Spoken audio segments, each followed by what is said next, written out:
guys, we're down here in the Kent, Des Moines area of Washington today. I am touring some folks that are thinking of buying a home in this area, and one of the reasons is they wanted to be really close to SeaTac because that's where they work. So we are looking in Kent, Des Moines, a little bit in the SeaTac area, and I just wanted to kind of drive you around, give you a sense of what it's like. We're looking at homes in around the $600,000 price point. So you'll see some condominium townhomes type of thing in the Lakes, which is a beautiful neighborhood, but it does have pretty strict HOA rules, like no rentals. So if you wanted to do like a house hack or a rental or buy one and then rent it out and you move to the next one, that would be a problem for at least that particular development. We're looking at one right here, which is an older home that has like an unfinished basement. So that gives an idea of extra space and possibly having a tenant that would enter in the bottom and have their own little setup down there and then be able to, rent that out possibly or have a larger family.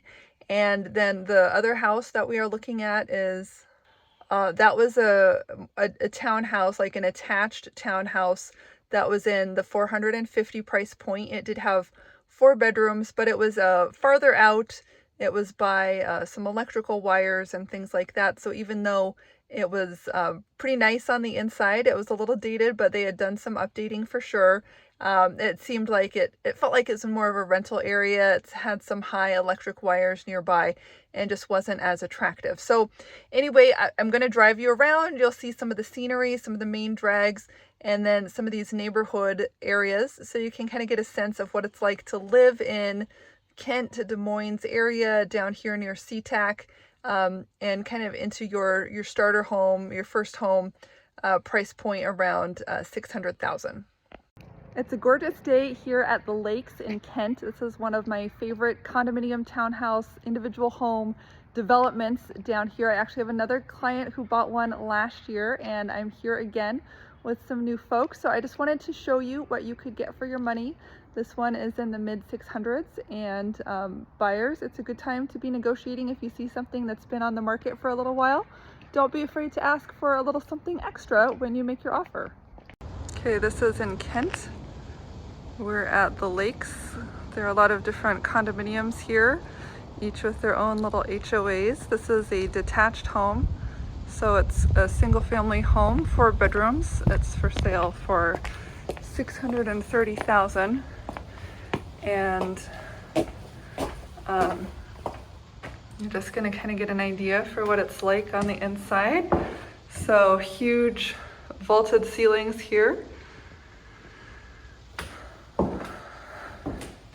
When you come in, there's a coat closet.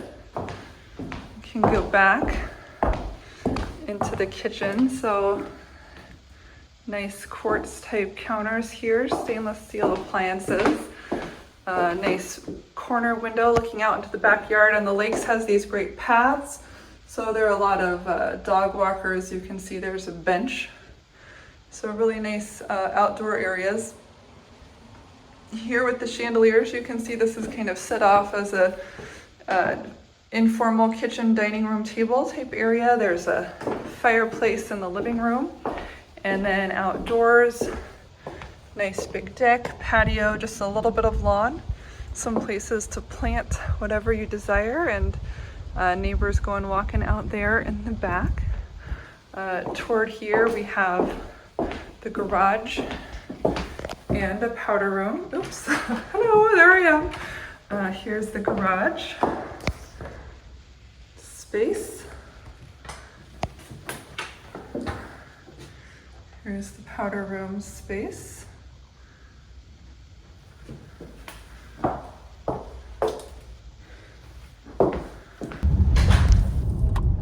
Okay, so we're driving through Kent right now. We're crossing over some railroad tracks. So this is a more affordable area of Seattle, and you can get quite a bit more home for the money. We're down south, so we're near Federal Way, kind of the King County, Snohomish County line.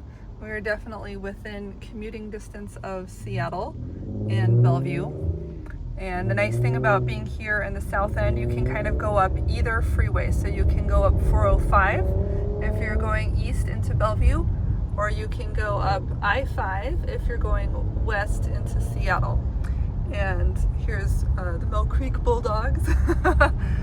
So as you can see, we were kind of in that industrial area starting out with, but then we get up into more residential homes pretty quickly here. And we have this nice hill that we're going up. And one of the wonderful things about living here in the Seattle area and the Pacific Northwest is that we do have a lot of hills which provide great territorial views. Really, you get a sense of the space, and being in, not just boxed in by your neighbors, but you can see for miles around. You can see trees and sunsets and mountains and water and things like that when you get up on some of these hills. So obviously we're on a pretty busy street right now, so these are not going to be like the nicest of properties here on the busy street, but you can tell, I'll see if we can kind of show, when you go off into the side streets, you get some nicer, just quieter, residential feeling, suburban feeling homes. And there are certainly some that are rentals. I saw one that was boarded up further back, and we tend to just get a mix in some of these more affordable areas. It's more likely to be rentals. Here's East Hill Elementary.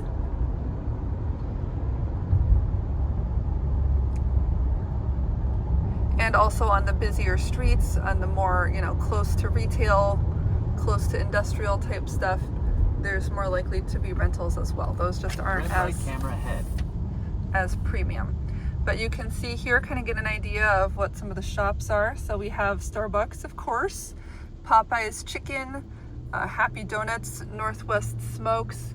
There's a Fred Meyer, which is kind of our grocery store and kind of all things store.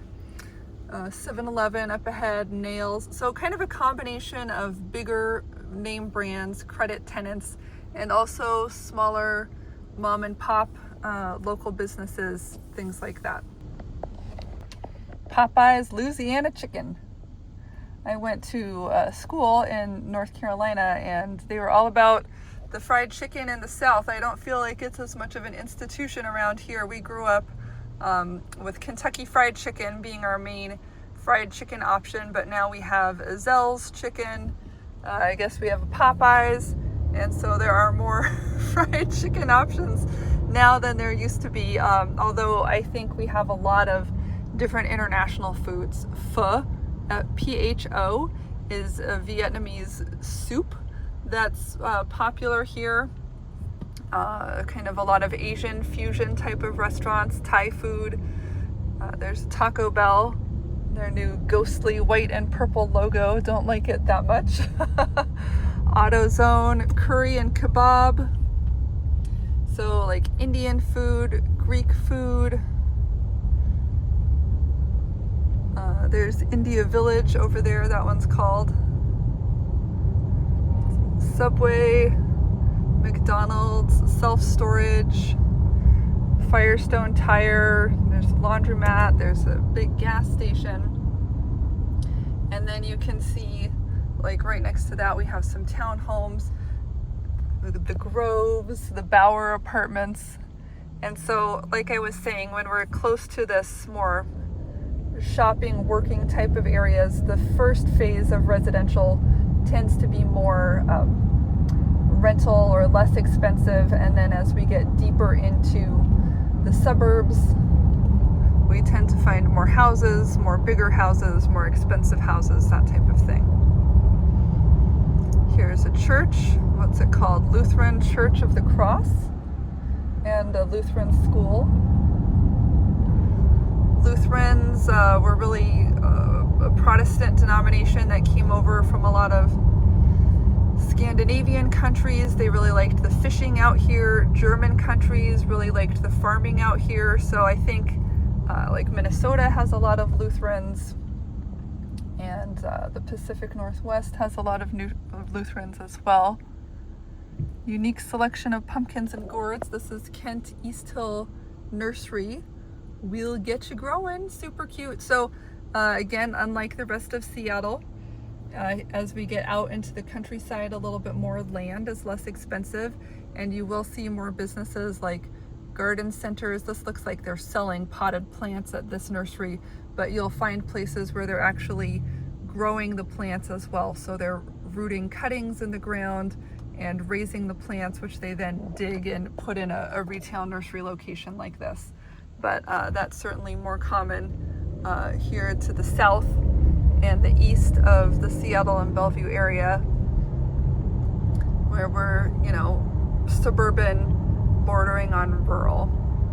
Look at the beautiful trees. It's October right now. It's 56 degrees outside, so it's still pretty warm. We haven't had our first frost yet this year. It's mid-October, but we are starting to get some beautiful leaf color, which I love. You can see it's a little overcast. We actually haven't had too much rain lately, which is nice. Whenever it rains a lot, it tends to wash the leaves off the trees faster, but when it's drier, they stay crisp and beautiful for longer. They're like our flowers of the autumn. Another church here on the main road. And you can see now how quickly we've sort of transitioned into this undeveloped area. You can look at the map. We've got a lot of green space over there. Looks like park entrance here. East Ridge Baptist Church. And so some more houses, but in, deep in Seattle in the city, you're not going to see such big parks for the most part. Smaller pocket parks are more common. Here's the back of a development. Wandering Creek apartment living. Here's another 7-Eleven, QFC, more apartments. State Farm, some office rental back there.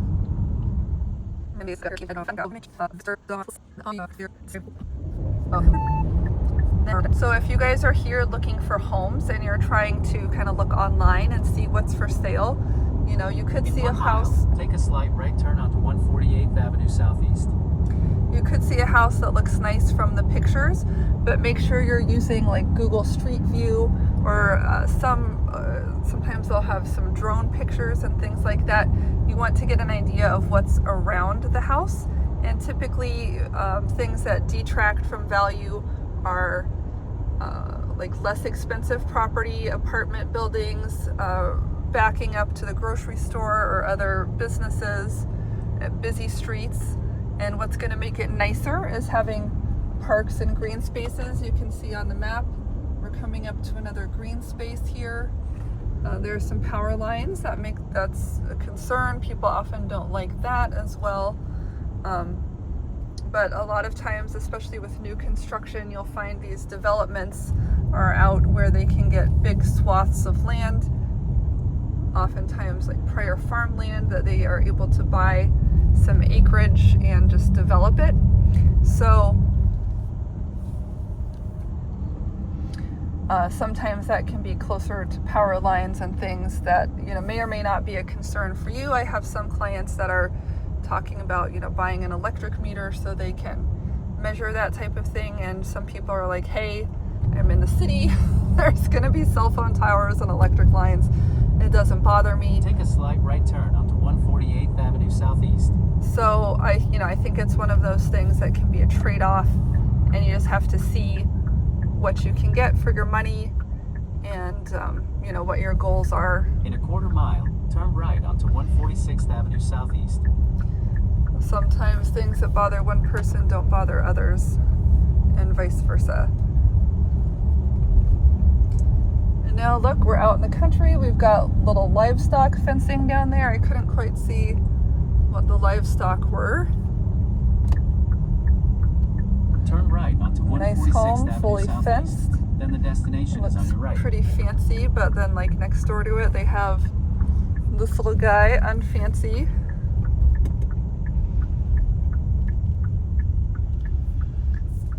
This is Meridian Firs neighborhood.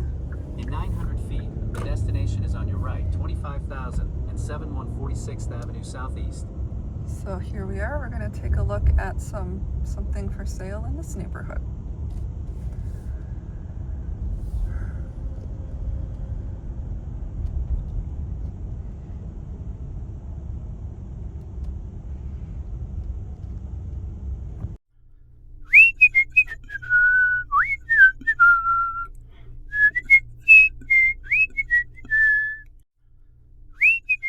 So we're in Kent. We're driving east toward Des Moines. Here we call it Des Moines with an S, the Washington state, rather than Des Moines, Iowa, where we don't pronounce the S. So here's the Showwear Center. They've got hockey. Go past this light, then at the next one, turn left. Passing under Highway 167 here. And so we're a little bit south of the airport. We're heading west toward Puget Sound. And so we're close At the to light, turn left onto Washington Avenue North. sort of Federal Way, which is the southernmost part of King County. King County is Washington's most populous county, where we've got Seattle, Washington, and Bellevue, Washington, and SeaTac International Airport, as well as the Boeing airplane manufacturing company, which is a big part of the economy in this area as well. And then as we get south of those areas, kind of where we are, it becomes a little more mixed. South of Seattle, there's a lot of industrial type of stuff, building, manufacturing, that type of a thing. And then it becomes a little bit more rural. And then we go south into Pierce County, which is where Tacoma is, which is another large city with a huge port, and they have Lewis McChord Joint Army Air Force Base down there. So we have a lot of military presence down south in Tacoma, and that can actually impact traffic quite a bit when we've got a lot of guys and girls going in and out of the base during shift changes and those types of things. There are also a lot of military people renting and buying homes in that area close to Tacoma along I-5. Right. So again, you know, we're driving somewhere. We're getting an idea of the surface streets, a lot of the kind of retail. Go past this light, then at the next one, turn right. The quality of the homes, the quality of the shops, the sort of the quality of the neighborhoods. You get a sense that it's mid-range. They have a lot of name brand At stuff. the light, turn right onto South Kent Des Moines Road. I'm gonna turn this off. Okay. Right there is the huge LA Fitness.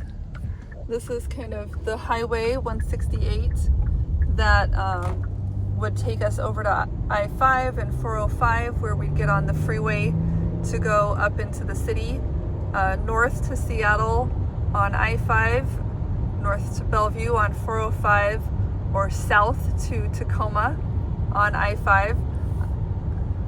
I-5 is Interstate 5. It's our big international freeway going from Canada through Washington, Oregon, and California all the way down to Mexico.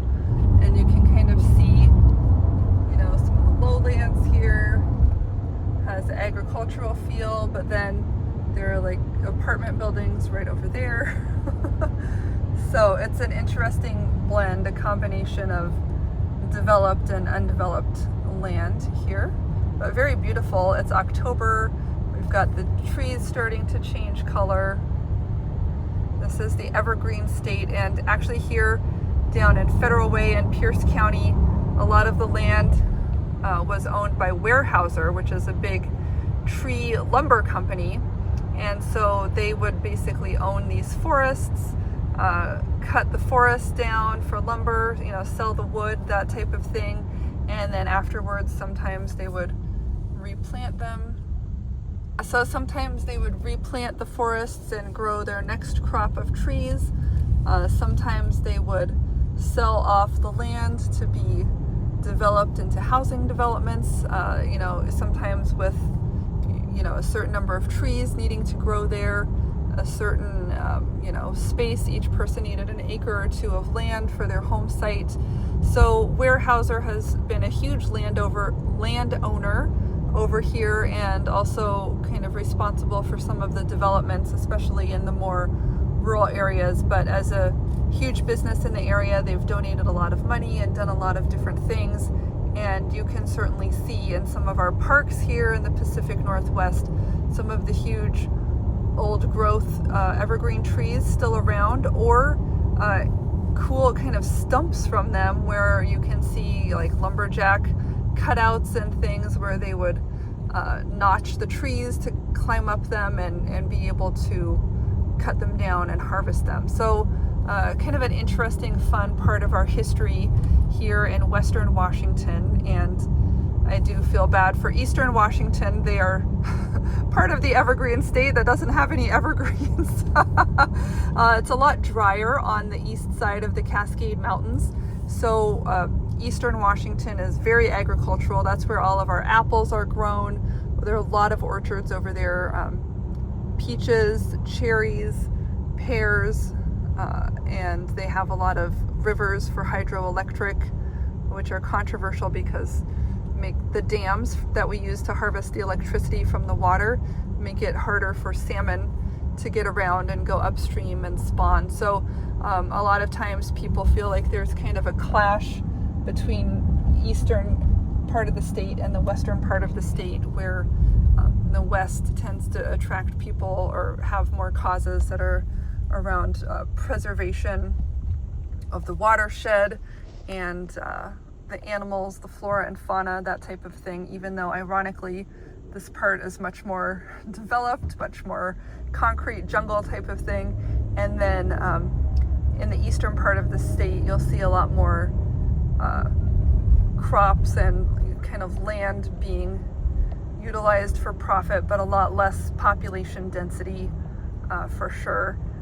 In the farther eastern part of the state, kind of farther from the mountains and the rivers, they have a lot of grain and just huge fields where grain and other crops are made. So if you drive, like say from Seattle over to Idaho, you can really get a feel for all of the different types of things that Washington does. But Western Washington is where all the rain falls, that we kind of get it coming in off the ocean, and those Cascade Mountains catch the clouds, don't let them pass over. The clouds kind of get stuck here and hang out until they get enough water in them to make it rain. And that's why the Seattle area is kind of known as being a rainier area. Okay, now we're driving through some apartments and things. It has more of a low rent feel. You can see some lack of maintenance. No, there's a nice one. But over here, I'm seeing some vandalism and graffiti and those types of things. That large building looks commercial, so we may be on the back side of a store. Oh no, I guess I can't get through this way. Okay, back on track. It's a little mobile home park here, not as nice. Some roofer supply stuff. And here we're actually coming up onto Highway 99, known as Aurora in Seattle. Here it's known as Pacific Highway. It's all the same thing. You can see a boarded up place over there. And I've talked about how in Seattle, there's a sign talking about prostitution not being allowed.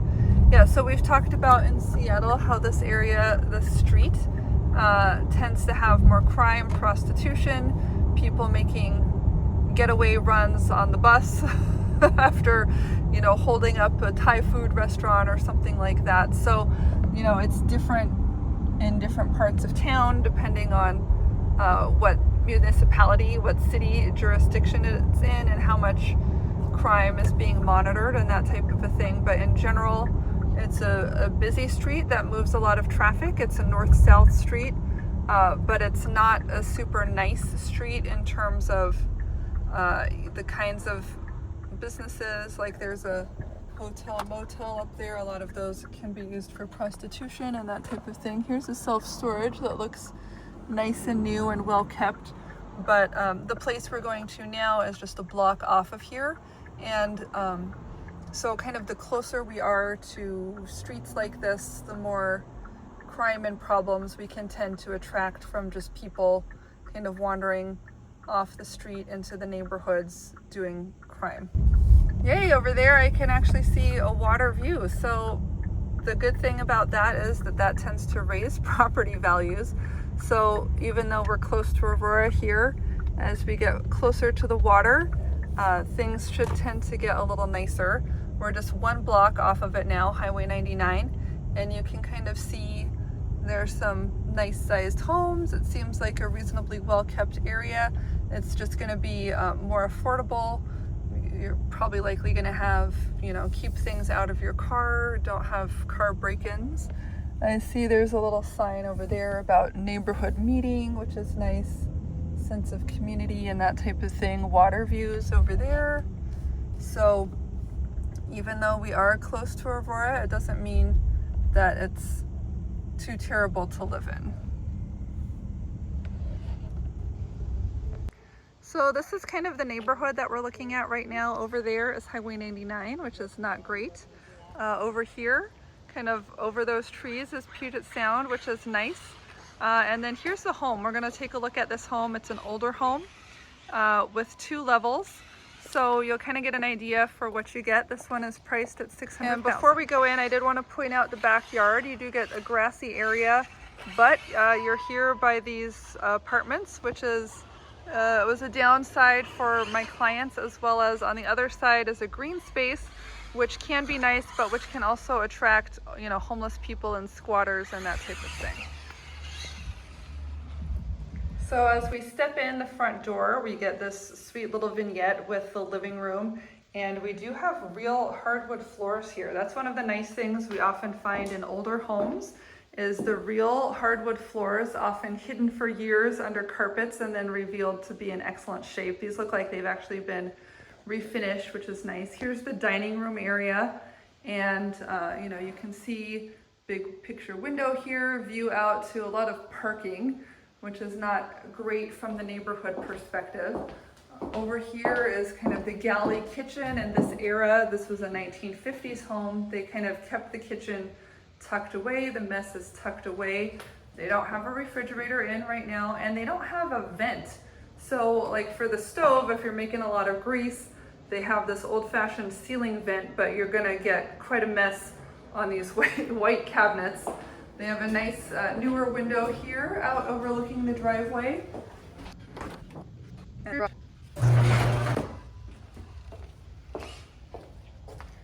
And so here's the garage coming in. It's a 1-car garage with a little storage bench in the back, little handle there. You can tell there's probably an elderly or disabled person living here. They have a few modifications to make that work. Here's the bathroom. Here's the bedroom. This is the larger bedroom upstairs here. But in these older homes, we tend not to have very big closets. So this is probably a standard size closet, but if this is the primary suite, we don't have the ensuite bath. So everyone is sharing the same upstairs bathroom here. Here's the next one. Room for a single bed and a little bit smaller closet. Here's the 3rd bedroom. Not staged, but nice flooring and a moderately sized closet. So if this were my grandma's house, this would be all there was to it. Coat closet here, and you're done. About 1,000 square feet. In this case, they have been working on remodeling the downstairs, but it's not really finished. So we have kind of a mix of things. So for example, they have new carpet here on the stairs, and they have a 4th bedroom right here, which is actually a pretty decent setup. Again, a smaller closet, but the space you need, and a nice big private window. This looks like it's going to be the laundry room, but it's not quite ready to go. And then back here, they don't even have any lights, so it's hard to tell what's going on. This is some sort of a utility room. So this is a bathroom that has a shower. And then this little non-usable area over here. And some understairs storage. So this could be a nice additional bedroom. They might have even decided, you know, this was the closet. It has an ensuite bath and 2 doors. This was not going to be able to be used for much storage. It's got the furnace in there. So ensuite bathroom, kind of master bathroom, bedroom situation down here potentially. And then this is a nice big room, probably used as a rec room, TV room type of space. Another bedroom over here could be a home office. So this could work out really well as a second unit, like an apartment, except that it's missing a kitchen. There's no cooking facility down here. But if you had like a mother-in-law type of situation, they could live down here. Actually, 2 people, 2 bedrooms are down here. And it does have its own patio access here. So just depending on your situation and the setup, this is what you get. We're a block off of Highway 99. We do have some low ceilings here because of vents, but it gives you, if you're renting a room or 2, it could be a good additional income opportunity. So thanks so much for joining me today as we kind of drive around Kent and Des Moines here in Western Washington. So if you were, you know, having one spouse commute up to Seattle and one down to Tacoma, this would be a great option. Also, if you work in the SeaTac area, Boeing, Renton, any of those places, this is a great location as well.